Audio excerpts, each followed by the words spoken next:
Assalamu alaikum and good evening. This is Witness and I'm your host, Quatrina Hossain.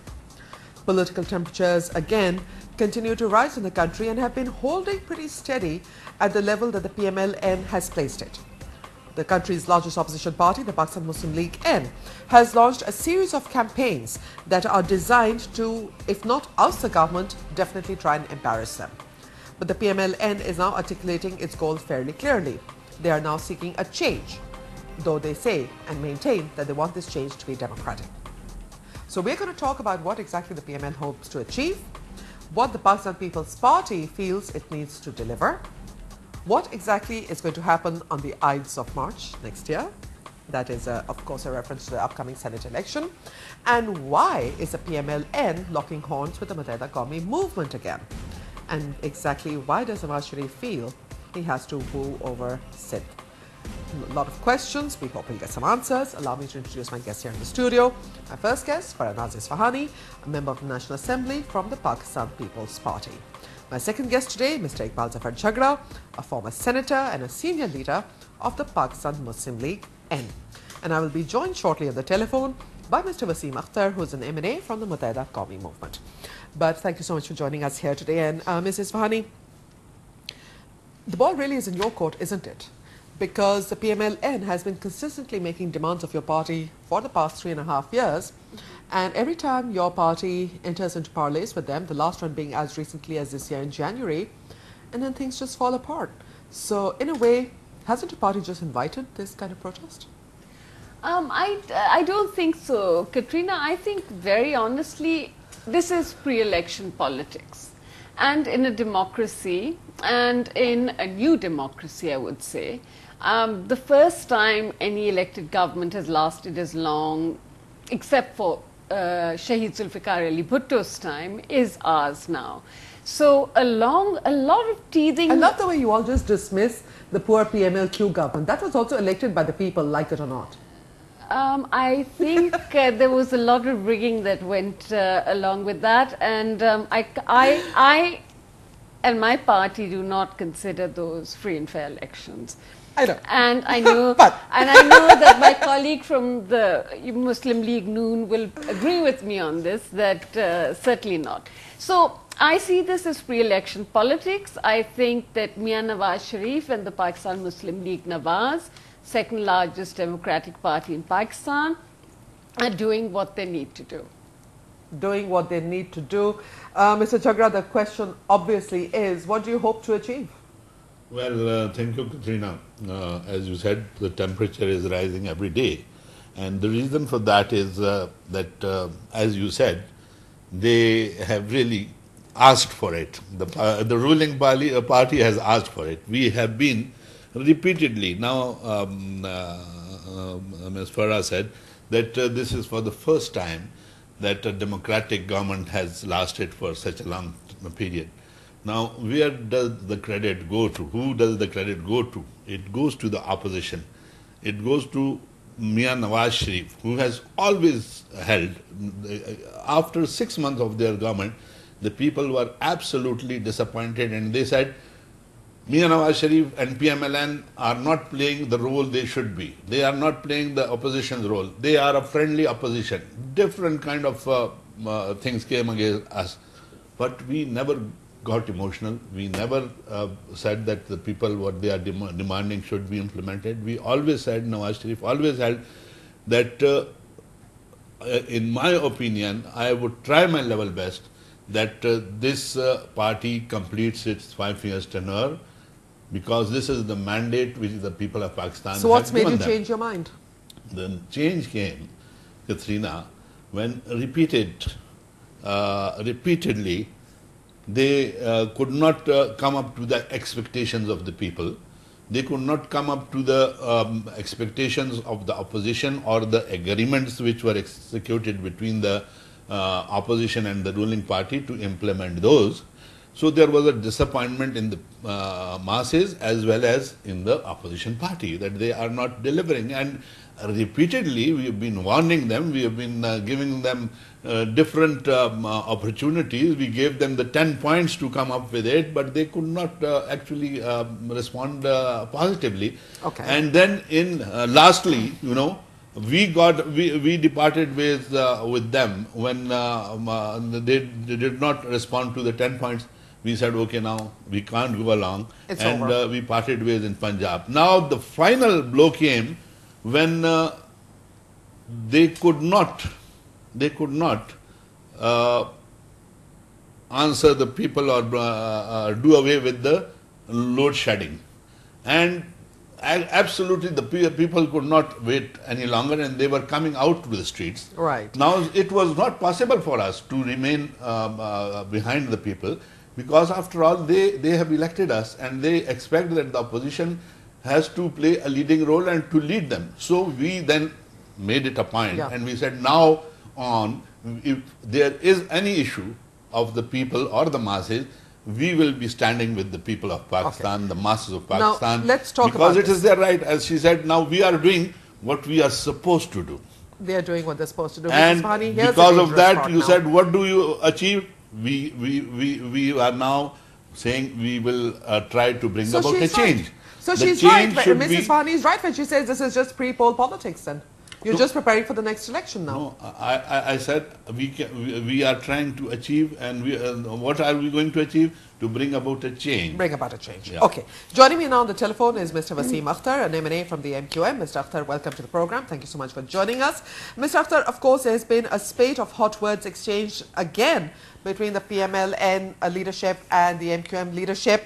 Is this, at this point, the important thing for your party right now is to keep the PMLN out of Sindh and out of Karachi in particular? Excuse me? Hello? Mr. Akhtar, can you hear me? No. Okay. Hello? Is that better? Yeah. Okay. Let me repeat the question to you, Mr. Akhtar. The situation here is that now Nawaz Sharif is saying that the MQM is the basis for introducing terrorism in Pakistan. Your party responded by saying that terrorism started in the era of General Ziaul Haq, and PMLN, of course, took root at that time. My question to you really is that at this point, do you think it's possible for the MQM, or even advisable for the MQM, to try and keep the PMLN out of Sindh and particularly out of Karachi and Hyderabad? You know, this is up to Mr. Nawaz Sharif. Is the largest opposition in Pakistan, and he's the leader of PMLN. Now, everybody seen that whenever he goes to Karachi or Sindh and Kashmir for election campaign or relief work, he starts mobilizing MQM. You know? Okay, Mr. Akhtar, your voice is breaking up considerably. It's hard for us to understand. We are going to call you back, and I'm going to put this question to you again because your voice is not clear, and we'd like to get your hear you clearly. Mrs. Ispahani, let me go back to you while we get Wasim Saab back on the line. Did the People's Party, in fact, I will posit to you that the People's Party possibly made a crucial mistake by releasing rupees 11 billion to the Water and Power Ministry to pay off the IPPs for 10 days, because it in effect proved that there is no capacity problem when it comes to generation of electricity. We were free of load shedding for a grand 10 to 12 days. So it really is all about money, and the People's Party has simply failed to generate the revenue, or to at least manage its finances better, to get rid of that circular debt that's hanging over our heads. It's not really about the circular debt. It sounds sexy and it sounds easy, but from the time that we've taken over, Quatrina, whether it's the world economy or Pakistan's economy, we simply have not had enough money. We have not had enough money to deal with a lot of issues, be there development, be there building infrastructure projects, be there helping the poor and doing all of those things. I don't want to get into this, you know, because I know you're not a finance and a monetary person, you know, I know that. But it's just, it boggles the mind that, you know, the government is printing up to 2 to 3 billion rupees a day. And I just want to know what you're spending it on then. Quatrina, we'll go back to the topic of the show, which is politics in Pakistan. For example, those so-called spontaneous riots of people coming out in the streets and burning tires were not, according to our information, very spontaneous. And they happened mainly in the province of Punjab. So one of the things, and it also... There was some in Khyber Pakhtunkhwa as well. Yeah, somewhat. But they also fizzled out very, very quickly. And Because so load shedding stopped. No, we have load shedding in Pakistan, Quatrina. We have it, and we will have it for some time. But the major issue of load shedding, the short term, is being managed better. It had to be dealt with at a very senior level, but it has been dealt with. But I'm going to go back to the topic of... Okay, let's come back to the topic over here. No, I'm going to start off with the topic of this program, which was, I cannot understand when we had a coalition with the Pakistan Muslim League Nawaz, and if the PMLN really believed in Pakistan first, they should have stayed in the cabinet. Ehsan Iqbal would have done a phenomenal job with education. Khwaja Asif would have contributed greatly.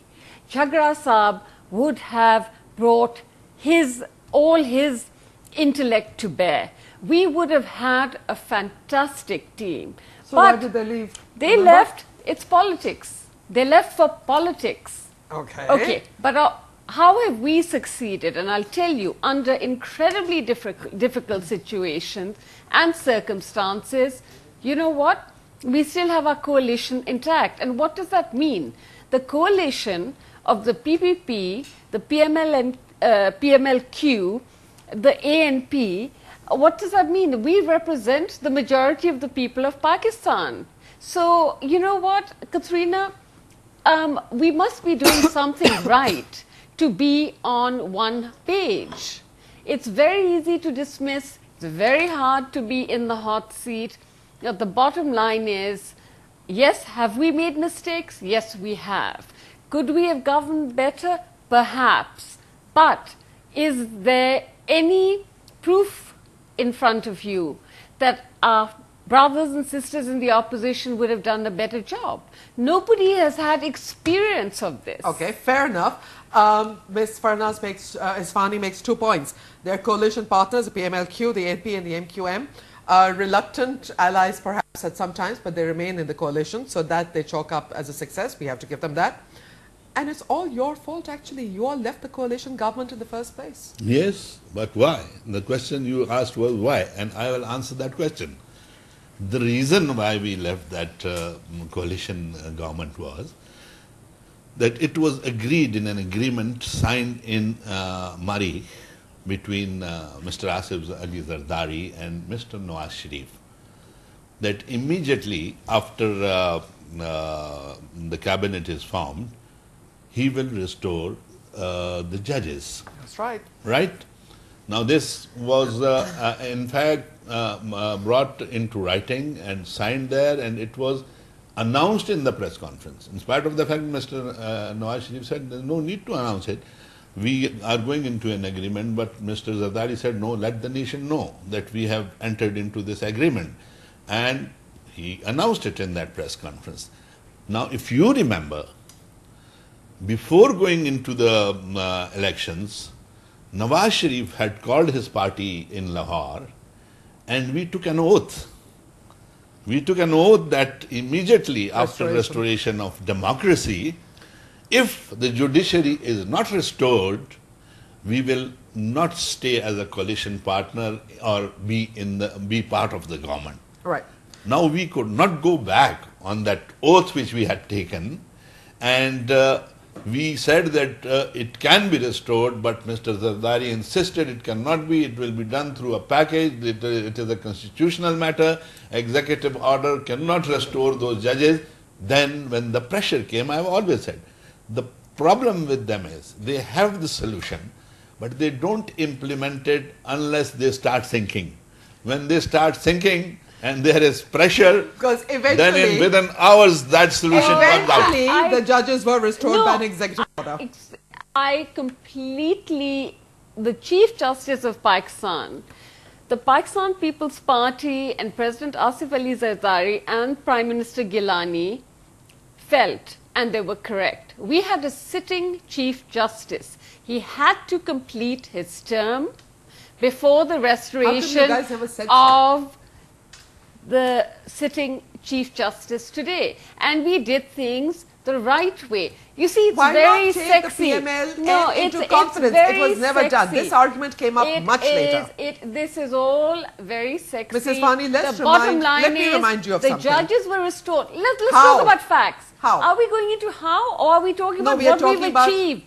No, we restored the Chief Justice after allowing the Chief Justice who was in place, And after Nawaz Sharif with was going to dignity. ram the barricades in he Lahore, the couldn't- long march had started. Oh, please. Okay, we've seen the dharnas. We've seen the power outage. Please. You know, Are you going to say the long march at that time was also fake and artificial? I'm Because not there were saying- thousands of people out there. I'm not. If you're talking about the original long march, No, I'm talking about Yes, the yes. restoration of the judges. The restoration when yes, Nawaz Sharif. that was full of. The original long march was full of people from the Pakistan People's Party. How many lawyers do you think there are in Pakistan? When you talk about Karkun in Pakistan, I'm when not you talking talk about the about Musharraf party, era. I'm talking about the long march at which That- Mr. Gilani came on The air long- at 1 o'clock in the morning, was Yeah, it? yeah, the yeah. When long Mr. march, Gilani came on air the at 1 long o'clock in the march morning to announce the where- restoration. The long march where Mian Nawaz Sharif never arrived in Islamabad or anywhere. Yeah, he turned back from Gujranwala. Yeah. was it? Gujranwala. Yes. And Because, why was that? Because Mr. Gilani came up Mr. with- Gilani announced that No, the judges he are had being gone restored. home. Let's be honest, he'd gone home well before that. No, not Now- at all. For now- God's sake. Now getting Don't say back, that, Mrs. Farah, Ispahani, this he is was on something air. which the Now- whole nation knows. For God's sake, I was there. I know. I have my honestly, I have my sympathies with you. You should not say that because the entire nation knows the about entire nation knows. it. He never went that back unless we it was announced that the judges the- are being restored. The nation knows the facts. The nation knows that you left our coalition government and left the people of Pakistan without the best cabinet we could have had. Let me ask the a people simple of question. Pakistan, the people of Pakistan Let me ask know a simple question. that No. The people of Pakistan want to know. PPP restored the Chief Justice of Pakistan. In good faith, with no pressure. The Pakistan People's Party has succeeded with the Iran-Pakistan pipeline, with 8,000 mg of hydropower, with wind farms, with, third coal. You will Hasn't started yet. Every single thing has started. Which one has not The started? third coal Farah, project. well, about the hydel problem, the nation knows about it. Okay. You got I- rental you know, power plants which you were are- supposed let's to. come The back. rental Let's power are generate- not idle. The rental power are not Yeah, idle. but Then it's I the confused. power, This generation. is like, this reminds me of banana and apple conversation. No, That's actually. I It's think for that power this is- generation, for the Miss- power Mrs. generation. Ispahani, that was a terrible analogy Yeah. because when I think bananas and apples, I think Rahman Malik and Zulfikar Mirza. So we're going to have to get away from the fruit analogies here. Those are not a good idea. But let's come on to a very, very simple They said simple in question. Salkot we call it banana. A really, really simple issue. When you say the People's Party has delivered, do you believe as an MNA, as a representative of the people, do you think the people of Pakistan by and large agree that the People's Party has Let given me- them what they expected? I don't think anyone in Pakistan today does not realize that we are all, each one of us, and we are privileged. Everybody's life is harder. But if you look at Punjab today, anybody who studies Punjab, I'm going to broaden this, okay? Do people not say that the Chief Minister of Punjab, our most populous province, way over 60% of our population, there's huge misgovernance there. Bureaucrats are changed overnight. Nothing is working there. There is a big threat from other parties now to the PMLN in Punjab, in its base in cities like Lahore, in the middle classes and lower middle classes, because their government has not delivered. Now, on the broader thing, has the coalition government, the federal coalition government delivered 100%? I will say no. But I will say that we have tried as hard as we could, Would you and say we you've have tried and made. failed? No, I will not say we failed. I will say that we have done the best we could under very, very difficult circumstances. It's time for us to take a short commercial break. When we return, we will talk about very much what Mrs. Ispahani has raised, the issue that Punjab representing, or covering, I should say, rather, more than 60% of the country, she says, is misgoverned, hugely misgoverned, and the issues there remain. When we return, we will ask Mr. Jhagra about that. And furthermore, we have to talk about something incredibly crucial over here. A year and a half to go until elections. What does the People's Party coalition intend to do?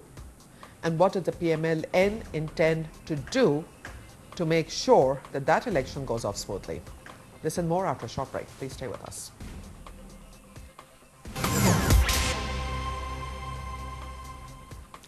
Welcome back to Witness. Before the break, Ms. Farah Naz Ispahani said that the Punjab, representing 60% or more of the people, is badly misgoverned.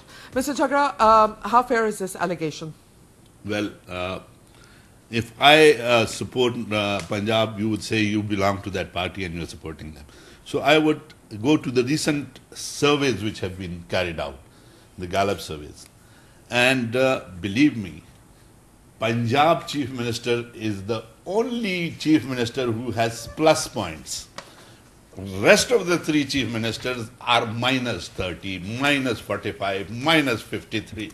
Now, this is what the nation has seen, and this, the nation believes. Actually, this Gallup survey was, because I read this Gallup survey report as well, was it conducted in the entire country or only in Punjab? No, in the entire country, in the entire country. And in the provinces as well. The provinces separately and the country position has been shown separately. Right. Even on the country level, PMLN stands on the top. Yes, we have come down definitely than what we were back when Long March took place, but still we are on the top and the most popular party. Then, as when it came to the provinces, the province of Punjab was declared as the best managed province, with the Chief Minister having positive plus 37 points, and the rest of the three ministers, Chief Ministers minus 53.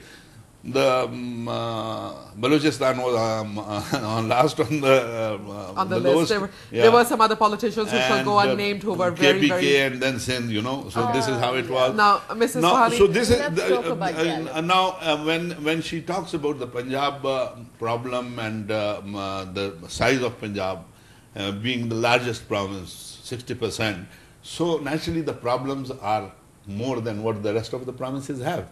So it seems as if there is misgovernance or the governance is not good. But overall, when you carry out the survey, you came to the conclusion that yes, it was much better as compared to the other provinces. Or at least a perception, according to people polled by the Gallup survey. You want to comment on the Gallup survey? Very interesting. You know, Gallup Pakistan is not part of Gallup International. I hope everyone and your people are aware of that. Okay. There's a gentleman called Javed Ghani, who is Secretary IT Punjab. Okay? Okay. He is a PMLN person.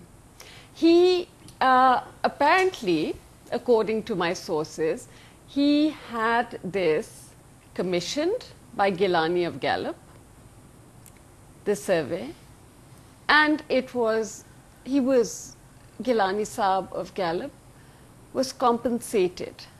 I will say this here today because... That's a serious charge. It's a serious charge. I've given you the gentleman's name. Okay, let's forget about the Gallup. No, let's not. Go to the, let's not, Mr. Jhagra. Let's not, because Mrs. Ispahani has levelled a very serious allegation. That is what I say. Let us go to the International Republic Institute, which is not a Pakistani organization. Why are we switching though?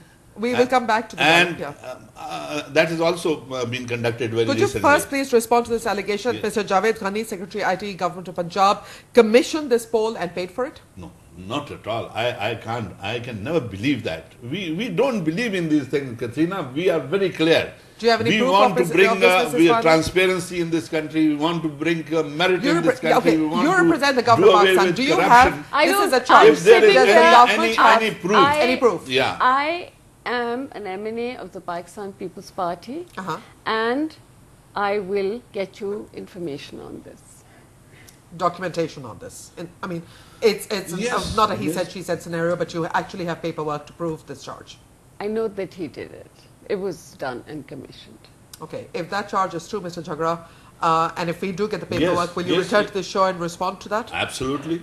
Okay. We will definitely make it a point to take action against the man who has done this. That's sort not of going a to be thing. enough, really, is it, Mr. Jhagra? Because He if, is your secretary. well, apart of- from that, you will also have to convince us, if Yes, this is true, yes. And you will that have to is why- convince us, the that is people of why- Pakistan, That is why, Quatrina, I quoted the International IRI. Republic Institute, IRI, which is equally the same. You know, if you take that survey, you will see that the results are almost similar to each other. Okay, Mrs. Ispahani, let's be a little, let's get away from these surveys, because any survey that's presented to the People's Party is going to reject if it doesn't favor them, and every party, I suppose, in the world would do that.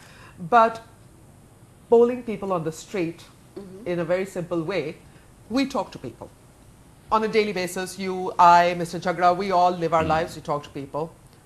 Do you ever hear anybody telling you that your government is doing a good job? I know that any incumbent government, where if you talk to people in America about President Obama and the administration, and if you talk to anyone in Punjab about Shahbaz Sharif and his administration, and if you talk to anyone in Islamabad or anything to do with the federal government about the Prime Minister, for example, or the President, you will always, by this stage, there is fatigue.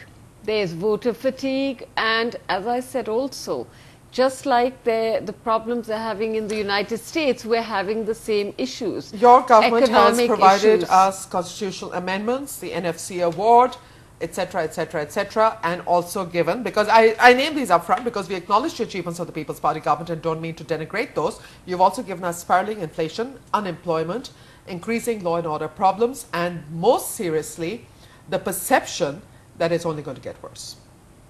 I think it's very, very unfair, and if you will just look back and remember towards the end of Musharraf's era, it was go Musharraf go. And we are also very emotional people, and what we have to rebuild, we're basically starting from scratch. The infrastructure in this country was crumbling when we came in. The quality of the bureaucracy in this country, the quality of the roads, the water supply, all of these things have had to be overhauled from scratch. But I will guarantee you one thing. A year and a half from now, a lot of these things, like I was talking about the Iran-Pakistan pipeline, I was talking about, for example, India, most favored nation status, trade with India. We've given them MFN. And have they given us MFN? They have spoken to the Europeans to get the Europeans to give us better trade access, which I think is they very just simply major. dropped their objections. That's rather major. They Quatrina, has that ever happened before? They weren't supporting us, they were actively stopping us. Yes. Now you're saying that they've simply that they're supporting it?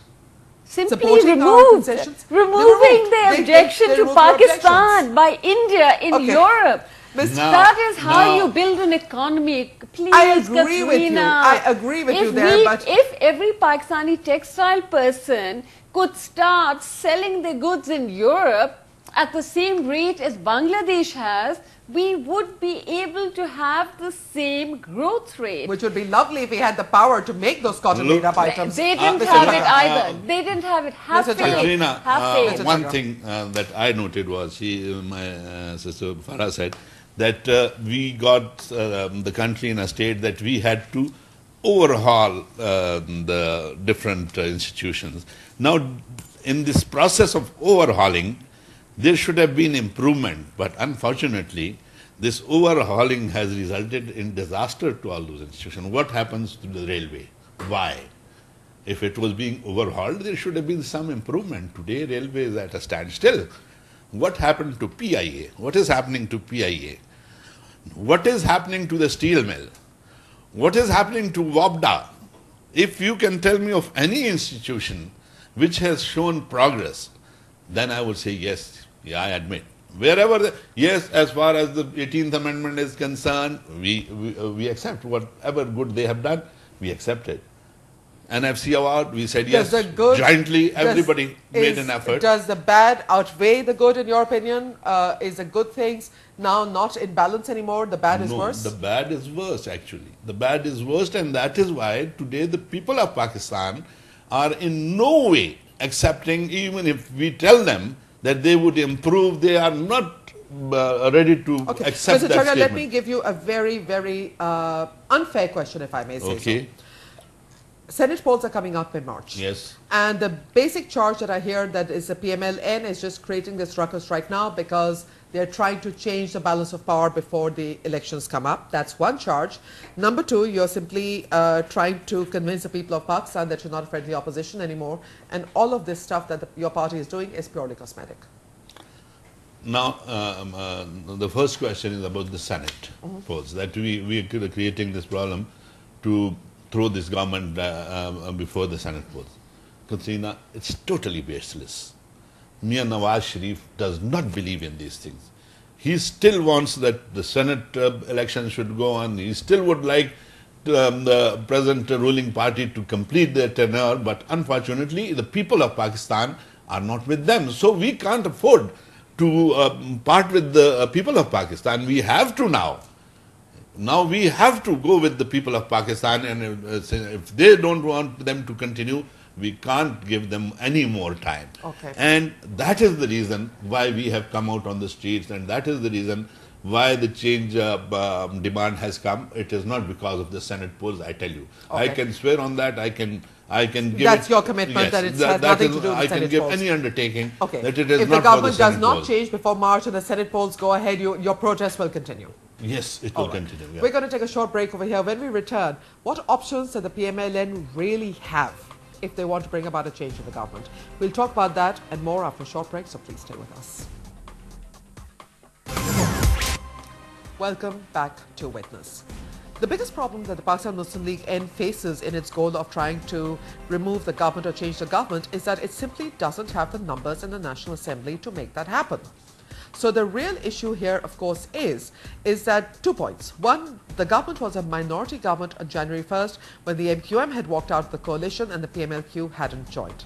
The PMLN could have struck then, but didn't. The other question, of course, is that the PMLN seems to be in no mood to make friends to form a grand opposition alliance.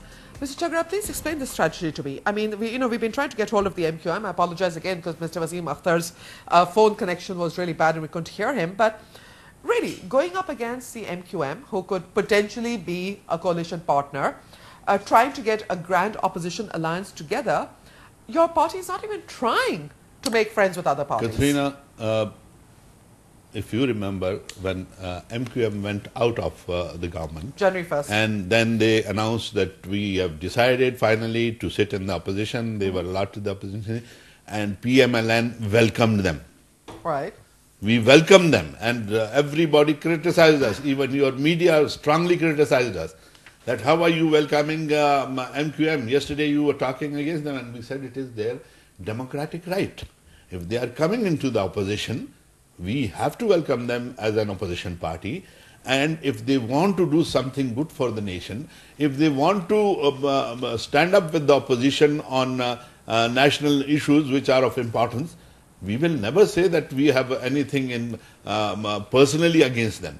It is just because... But it looks pretty personal when Nawaz Sharif says terrorism in Pakistan started when the MQM entered politics. You know, that's pretty personal. Let me tell you, there was a time in 97 when we had a coalition government. They were in alliance with the Pakistan Muslim League and we had a very strong government. But then some incidents took place in which Nawaz Sharif was convinced that MQM is involved, and he clearly announced that because of this I am parting ways with the MQM. So it was on the basis of principles. Yeah.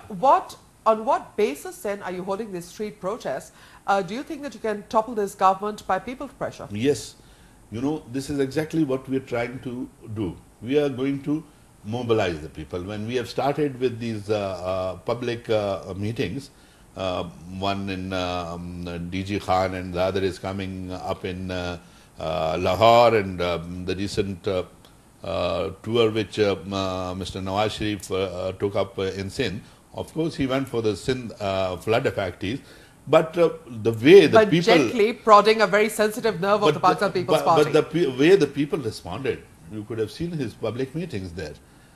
So this shows the mood of the people. We will gauge the mood of the... If the people really want a change, and if they want that this government... So what are you expecting? That people are going to sort of storm the Bastille, so to speak? I mean, what do you really expect like people to do?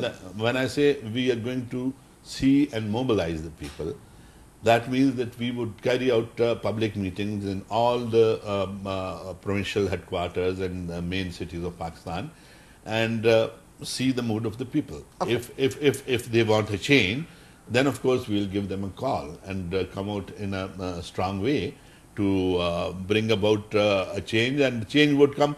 We want a democratic change. We would bring about a change through the elections. We would demand early elections. Early elections. Yeah. And that is not unheard of. Other political parties have done that in the past. Ms. Ispahani, how seriously does your government and your party fear a popular uprising led by the PMLN?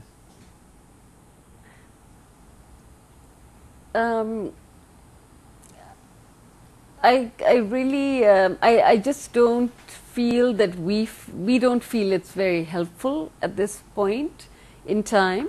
We do believe that the March Senate elections do have something to do with it, because we are fairly confident of doing very well in the Senate elections in March. Well, of course you will, because I mean the people, that's not a public election. Everybody knows that, and we accept that, you know. So the point is to derail the process or call for election, or create or try and mobilize people to prevent us from getting that age.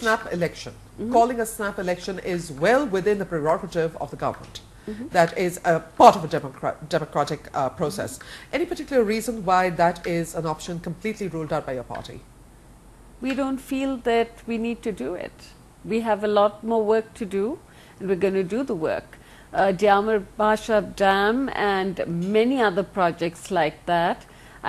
For example, you know, you talk about democracy coming out on the streets. No, for me, democracy is sitting down as a member of the Gilgit-Baltistan Council and working on their first budget. Okay, that is democracy in work. Part of protests and street protests. The People's Party has a history of it. Of course, a history we're very proud of. Of course we do, but the PMLN and the PPP understood that if either of us derail the other's government, right, it is going to harm democracy in Pakistan. Why? Forever. Why? Because there are many... How forever? I mean, seriously, your government has been ousted twice. People's Party's government was ousted twice. And it has harmed government Pakistan. Was ousted twice. It has harmed Pakistan. You feel it harmed Pakistan? You don't think so? I'm Zia-ul-Haq's legacy till today. Did we have terrorism in Pakistan like this? Did we? I don't think there's a causal link between yes, it is. Political parties and... Okay. Absolutely. Okay. Democracy does not breed terrorism. You can look at democratic parties and you look at dictatorships, countries where people can breathe. And that's the reason why I'm sort of rushing along, because I'm running out of time, because I want to get to a crucial question and I need an answer from both of you of that. One of the most significant political developments in the history of this country was the signing of the Charter of Democracy between the Pakistan People's Party and the Pakistan Muslim League N leadership. From your side, the late Benazir Bhutto. From your side, Mr. Nawaz Sharif. Is that Charter of Democracy now to be relegated to the dustbin of history? I think that we are in Realpolitik now. I think that the things which were written in that charter are extremely important, and I hope that both our parties can get together in spirit. Who knows, with the House of 342, which Pervez Musharraf created, a House of 342 so that no one party could work without a coalition. Okay? So, who knows, next election maybe we'll be sitting together. So I don't rule out the Charter of Democracy. I don't rule out Mia Nawaz Sharif. I don't rule out Asif Ali Zardari or the Prime Minister of Pakistan. I think we have a long way to go. Is the Charter of Democracy now a document that we should just file under archives? No, we still believe that if we could follow the Charter of Democracy, I don't disagree with Farah. If we can follow and if we stick to that strictly, honestly, you will have the best of democracy in this country or in this region. So that document, you believe, retains its value? Absolutely. And will always retain its value? It will always, because you know that was a document which everybody, even internationally, it was said it is a very, very good document as far as democracy is concerned. To have real democracy in Pakistan and or if the anywhere, government doesn't call, very briefly, Mr. Jhagra, if the government does not call a snap election, and Ms. Ispahani has just pretty much ruled it out, how do you intend to force it without possibly endangering the security of the people? Briefly, sir.